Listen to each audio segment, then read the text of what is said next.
Who's that disreputable-looking man standing at the microphone with a begging bowl in his hand? Hello, I'm a BBC Radio 2 announcer. Thank you. This evening, we are privileged to offer you a diversity of entertainment. As a senior BBC Radio 2 announcer... we begin our wireless entertainment with an item of sporting interest. Ready? Ready. Go! Push! Push! Push! Push!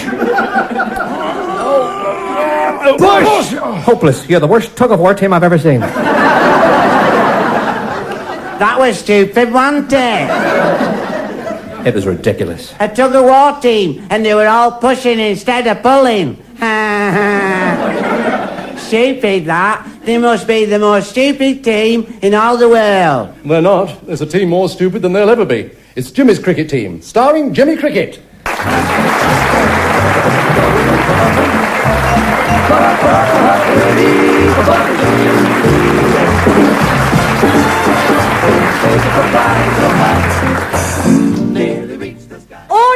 Order! Prime Minister's question time.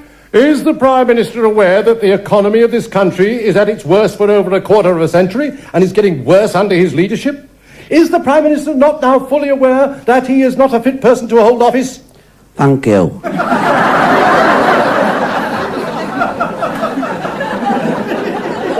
Is it not a fact that at a dinner given for the heads of the EEC, he said to the French Prime Minister, "Do you want that boiled ham?"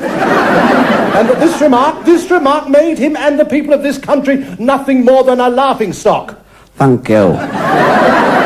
Is the Prime Minister prepared to give this House and the nation the fullest, complete, detailed and comprehensive answer to the offer of financial aid made to the farming community? The House, the nation, demands a full reply to this offer. What was the Prime Minister's reply? Thank you. Those of you watching this at home, like every other observer here in the press gallery, must be bursting with sheer admiration at the way that the Prime Minister has dealt with the most difficult of questions. Not once has he tried to avoid giving the fullest reply. A truly amazing performance on his behalf. Now back to this fascinating session of Prime Minister's Question Time. Order! The Minister of Agriculture. This might well be the Prime Minister's most difficult time. It's well known that the Minister of Agriculture makes life very difficult for the Prime Minister, and he makes no secret of the fact that he never looks forward to the questions put to him by this formidable opponent. The Minister of Agriculture. Mr. Speaker, I want to learn your arm and shrinking our farm. Y'all have seen your arm all seen a little amount of milk and stool, and I'm all crying. We're now wanting to know part of cowpox. What have you got to say to that? Thank you.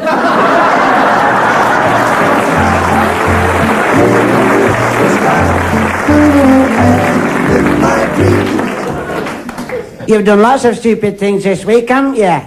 I enjoy doing stupid things, stupid man. That's because your head's full of Jolly Robins. Do you want to hear some other people whose heads are full of Jolly Robins?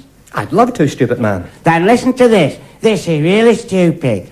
As the principal here at the Royal College of Dental Surgeons at Fulham, I'm delighted that you have passed your finals and to present you with your dental certificate. Before accepting the certificate, I must ask you to repeat after me.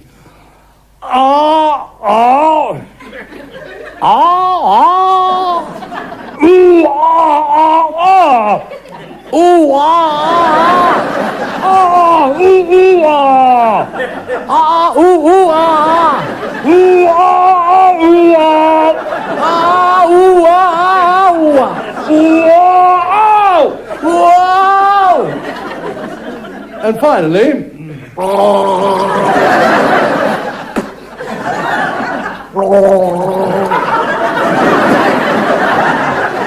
all over my best trousers. Sorry.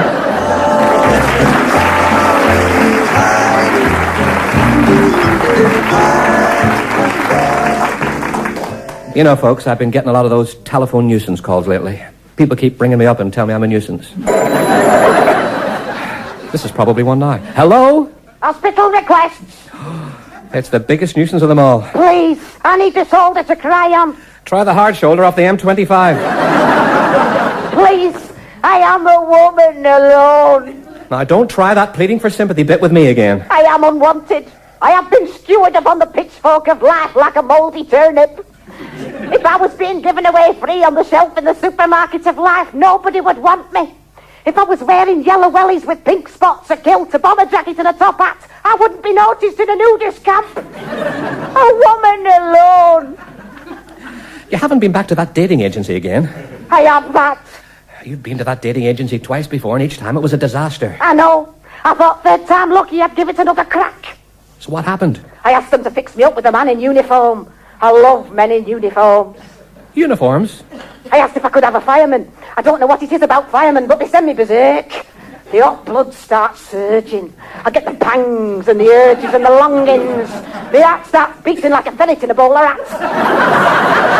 I get goose pimples the size of duck eggs. I feel... Never mind all that. Just tell me what happened the third time. They said they'd fix me up with a man in uniform, and I was to meet him at 3 o'clock in the shopping precinct. Well, did you go? Did I go? I was there at 9:30. I took a flask.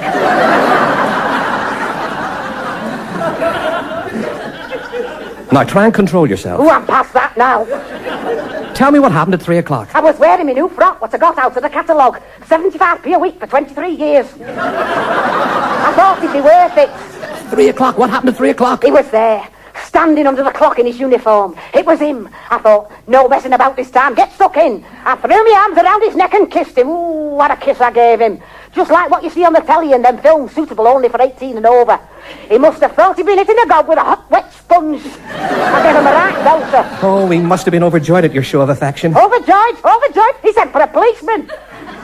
What for? He was a Salvation Army officer collected for the aged. And now I still am a woman alone.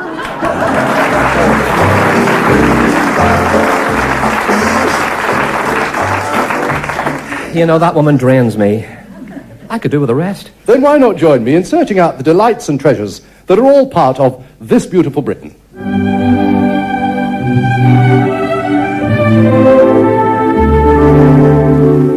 This week, we sample the delights of the charming village of Claspam Tight. Overlooking the thatched rooftops of the village, we find Claspam Hall. From the curving gravel driveway, one can see eaves jutting out. She's a big girl. The magnificent gardens of Claspam Hall were laid out by Capability Brown, who was later laid out by a kitchen maid following a short tussle behind the greenhouse. The old ruin standing in the centre of the flower garden is married to the squire. It is said that Emily Bloomer stayed here in 1655 and invented the ladies' undergarments, which were named after her. And many a cold winter's morning, ladies of the day would say, "It's a bit nippy this morning. I think I'll put me Emily's on." The oblong, solid stone local library is built entirely of wood. It was the first ever public library to be built in this country, and according to the records, Josiah Dibble was the very first member of the public to take a book out in 1688. He still hasn't brought it back, and the fine now stands at £145,000, 75p plus VAT. We are now inside the quite unique Bladdermakers Hall. What is also quite unique about the Bladdermakers is that even to this day we can still hear their song of the Bladdermaker. These highly skilled craftsmen have kindly agreed to let us hear the cry of the Bladdermakers. Bladders high, Bladders low, who will buy my bladders old? we've bladders to hold your finest wine. And they'll only cost you 1 and 9. Perhaps you'd care to buy a bladder, master. No, I've got a house full of them, thank you. Then perhaps you'd like to see one of our other traditional country crafts. Traditional. Well, I think that sounds most fascinating. I'd be delighted. Follow me. What do you think of that, master? Oh, to be perfectly honest, I quite honestly say that I've never come across anything like it in all my life. Oh, what is it supposed to be? Compost. Real thing, that be. You must be right proud of that compost, Toby. Biggest compost heap I've ever made. Could cover a block of high-rise flats with that compost heap. If you'll excuse me, You stops where you is and enjoy the delights of the country craftsman. What pleases you most about that there compost, Toby? It's got good nippage. Never had niffage of that quality. Not only good niffage, it's also stenching nicely. Prime stench. Sadly, it's time to leave this delightful hamlet. You stays where you are. Our heritage is this. Toby, that compost has a rare reek. That be one of the nicest things anyone's ever said to me, Ben. Watching that there steam arising is a sure sign that you has a quality heap there, Toby. I say, excuse me, could you tell me what time the next bus leaves? You leaving, sir? I really must go now. Thank you very much for the hospitality. Famous for our hospitality and clasp 'em tight. Can't let you leave without giving you a free sample of my compost. What? Thank you all the same. Take hold of this lot. Please, no. I got some more here. Oh, look, I really Here's an extra free dollop to take with you, sir. I don't want any. Beautiful Britain, I've had it. No more, I've got enough. I'm covered in it.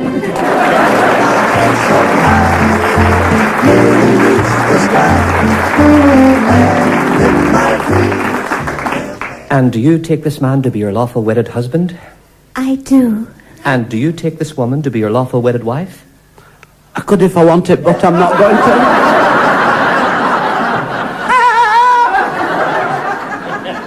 Not going to? No, Why not? I'm in one of my moods. See, now you've upset the bride. I know. But what's the problem? I've got my funny set on. This has never happened at any wedding ceremony I've officiated at. It has now. After all the trouble I've gone to. It must be heartbreaking. Oh dear. The bride's heartbroken. I can see that. I like myself for this in the morning. You mean to tell me that you're not going to have her in wedlock? I wouldn't even have her in a headlock.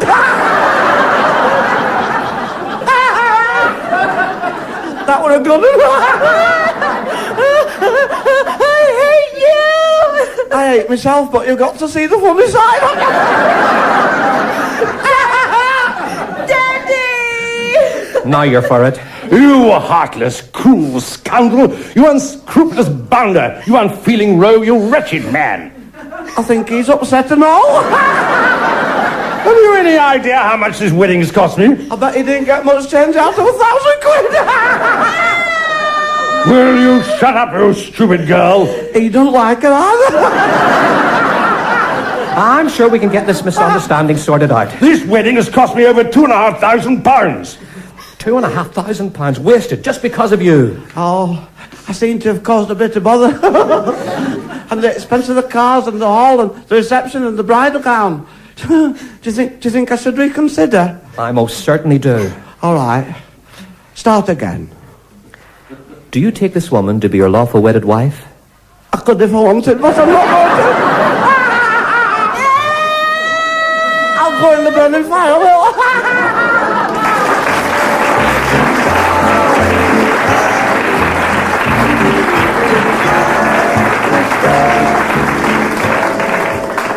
Dear Jimmy, it's a letter from my mammy. Dear Jimmy, your father has decided to make his own beer. He's just gone down to the Hebrew Centre.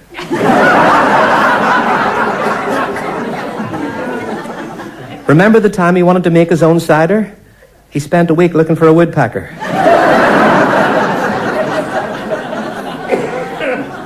I got a terrible shock this morning when I received the telephone bill from British Telecom. £85,560.25p. I rang the accounts department and they apologised for the mistake. They'd sent me the chairman's wage slip.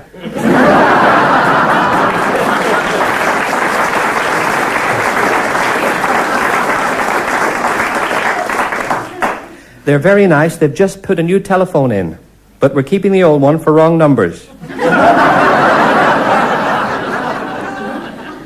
Yesterday, the Women's Institute had a sponge cake making competition, but I didn't win.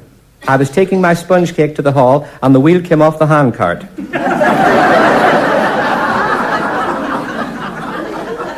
I've been to the grocer's and asked him for a packet of peas you can cook quickly, because the last ones took me 6 hours.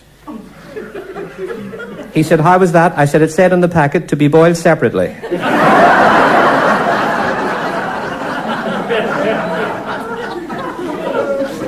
Your Uncle John has started taking snuff. I think it's a filthy habit. He took a pinch when he came to visit us, and I have never heard anyone sneeze like it in all my life. We still haven't found the cat. He said it cleared his sinuses. It also cleared the sideboard, the mantelpiece, and 3 rolls of lino. Before he could sneeze a second time, I grabbed the end of his nose. The doctor said it would be at least 2 weeks before the swelling goes down behind his ear. Your big Aunt Nora is having hip replacement, and you know the size of her. The doctor says it will be a big job, and McAlpines are doing it a week on Tuesday. The other night I went to a revival meeting. It was a big room full of people staggering around saying, where am I? That's all for now. Love, Mummy.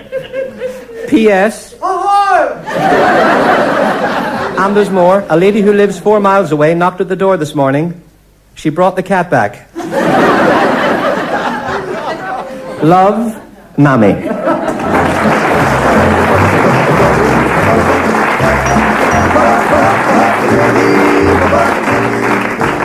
As a senior BBC Radio 2 announcer, I think it's fair to say that I have come to earn a great deal of respect. Thank you. As a senior BBC Radio 2 announcer, thank you. As a senior BBC Radio 2 announcer, I place a very high value on the esteem and integrity with which I'm synonymous. Talk up. As a senior BBC Radio 2 announcer, I've always aimed for dignity. Dignity at all times has been my sole aim. God bless you, lady. As a senior BBC Radio 2 announcer, I treat my work with respect and ask only respect in return. You're a toff, sir. That's what he is, a toff. Personal financial reward has never been part of my vocabulary. Until now. Myrtle, landing rose of the wildwood.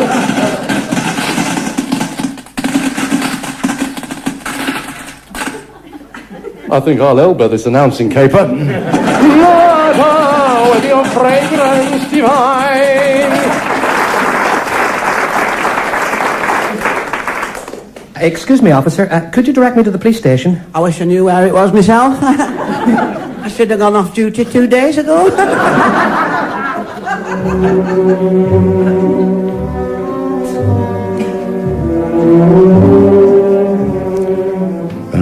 This is what I call romantic.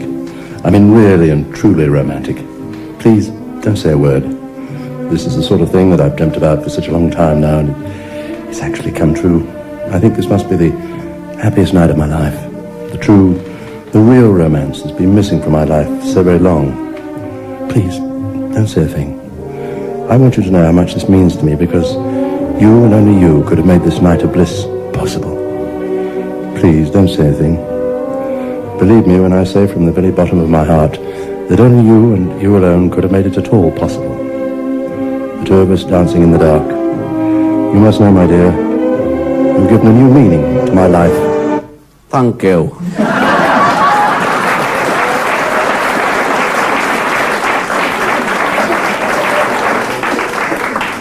Ladies and gentlemen, as much in love with music as they are with each other. The husband and wife singing duo, Daphne and Cyril Billington.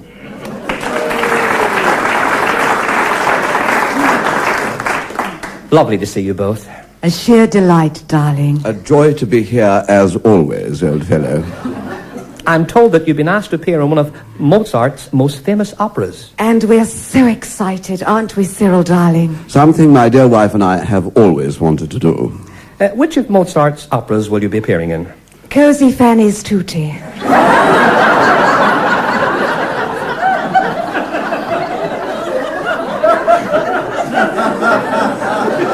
Oh, dearie, dearie me. Pardon? Cozy Fanny's Tutti. Everyone who loves opera has heard of it. Except one, it would appear. Except one? The name of the opera is Cosi fan tutte. Know it all, don't you? Aren't you the clever one as always? I was merely Where is pointing the out- opera being produced? The most famous venue in the world. La Scala Milan in Holland. Holland? Indeed. This may come as something of a surprise to my pet, but La Scala Milan is in Italy. Enjoying this, aren't you? You just love showing me up in public. It's a very lovely opera by Mozart. I have written to him saying exactly that. Written to Mozart. I hope you backdated the letter. You'll have to spell that one out, Magnus. Mozart died in 1791. Am I supposed to know everything? It wasn't on the 9 o'clock news. He really gets up my back, he does. So, would you describe your voice? Clapped out. Yes, I got the wind. He gets knackered playing Ludo. Daphne, please.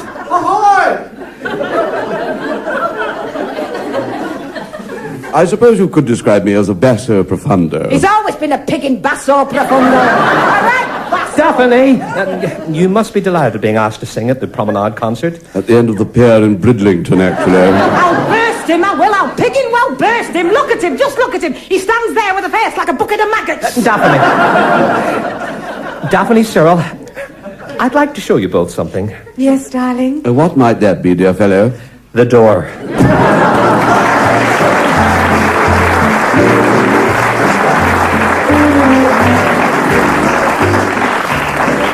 Daphne and Cyril are very stupid, aren't they? Very stupid, stupid man. Do they always argue like that? Only when they're together. Have you got any more stupid things to do? I think you'll find this next bit very stupid. Silence in court! Now, the three plaintiffs in this case are bringing action against Mr. Pennyfeather. Mr. Pennyfeather recently qualified from the Royal College of Dental Surgeons and is being charged with gross professional negligence. Would all three of you kindly tell the court exactly what happened? I don't, Mr. Pennyfeather, that I only wanted a dupe billing. I told Mr. Pennyfeather that I only wanted a tube billing. I told Mr. Pennyfeather that I only wanted a tube billing. He pulled all me teeth out. He pulled all my teeth out. He pulled all my teeth out. Which you didn't want. Only wanted a pilling. I only wanted a pilling. Only wanted a billing. And instead? Pulled all me teeth out. He pulled all my teeth out. Pulled all my teeth out. And how has this affected your eating habits? Can't eat crisps. I can't eat crisps. I can't eat crisps. In fairness, I think you should prove to the jury that you can't eat crisps. Now, take a bag of crisps in your left hand and start eating, please. It's very difficult to eat crisps when you haven't got any teeth. It's impossible to eat crisps when you haven't got any teeth. It's insufferable to eat crisps when I haven't got any teeth. You've got to stick it with your foot. I have to suck mine. I feel as well. When normally, if you were eating crisps like so, you wouldn't have any difficulty at all, because with a full set of teeth, you can get a good grip on them and crunch them. I can't get a good grip on my grip because I haven't got any teeth. I'm having exactly the same problems when I eat the crisps. I've got bits of crisps all over me wig. Will the defendant dentist kindly explain to the court that despite the fact that the three patients only wanted fillings, he removed all their teeth? Would you please tell the court why you did this? I could if I wanted, but I'm not going to.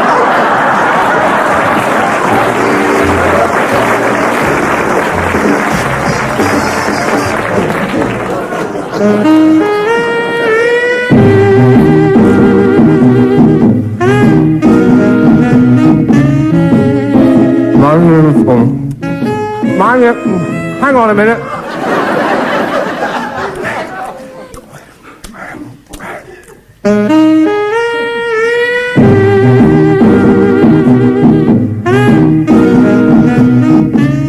My name is Smokey... My name is Marlowe, Philip Marlowe, Private Eye. My other eyes under my hat looking for dandruff.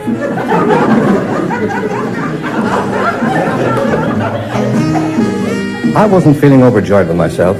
I'd nailed a guy in first-degree murder, and the judge had sentenced him to 486 years in the slammer. That meant with good behavior, he'd be 253 when he came out, and his fiancée would be 220. She was philosophical about it. She said she had nothing against marrying an older man. She canceled the honeymoon and bought 2 frame walkers.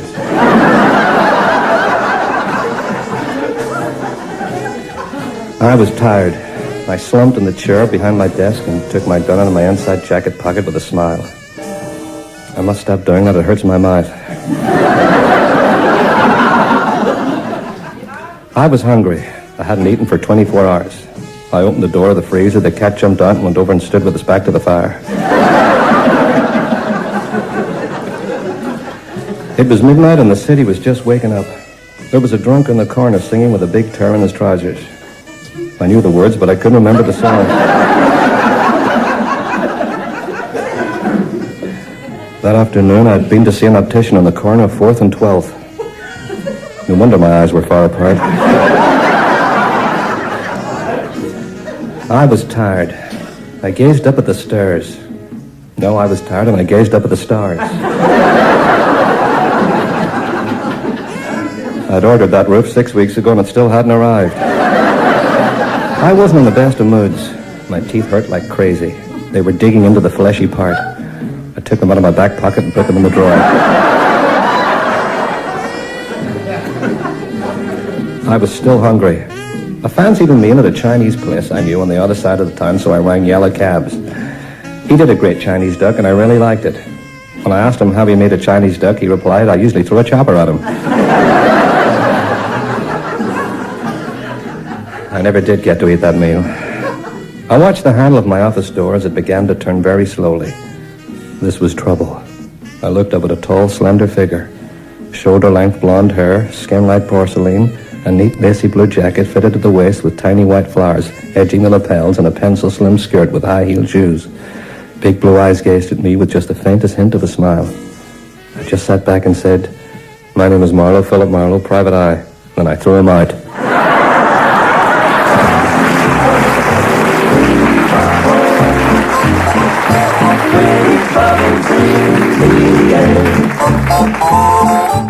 That was Jimmy's Jimmy's Cricket Team, starring Jimmy Cricket, with Bill Pertwee, Peter Goodright, and Noreen Kershaw.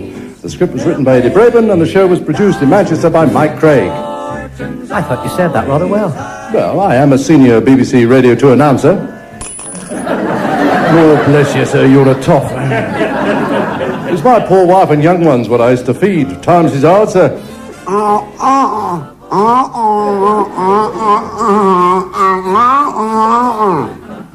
You're wasting your time. What's happening? It's the dentist. He's pleaded not guilty.